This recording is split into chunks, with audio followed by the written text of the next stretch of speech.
This is relatively unusual, and the timing is very unusual that this particular storm on early Thursday morning was a tropical depression just entering the Gulf, and it has seen a significant increase, very rapid increase in the strength and the size of the storm in a very, very short period of time.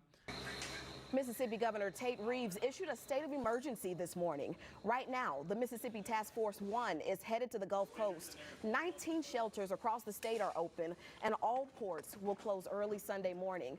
Governor Reeves says federal and state teams are in place right now to respond for search and rescue missions.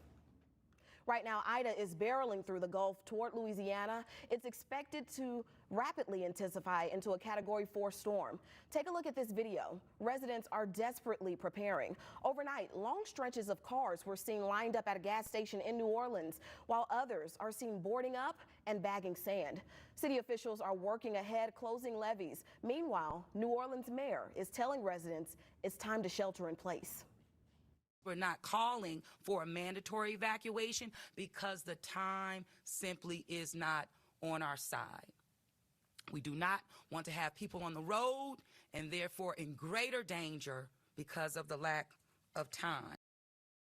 Louisiana has one of the highest COVID-19 case rates per capita in the country. The numbers are so high, hospitals are unable to evacuate patients. And the storm is already forcing some testing and vaccine sites to shut down early.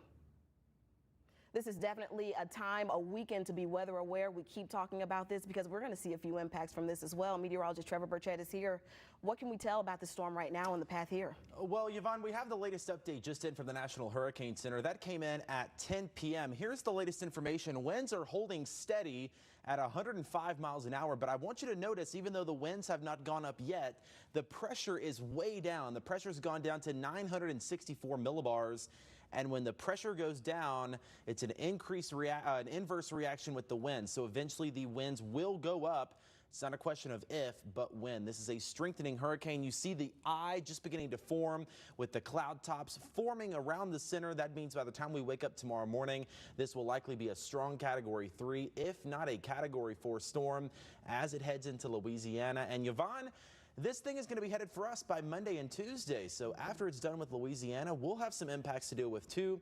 We'll talk more about that and what we can expect coming up in just a bit. Trevor, thank you so much. There's a lot to keep our eyes on this weekend, and we want to share a few things to keep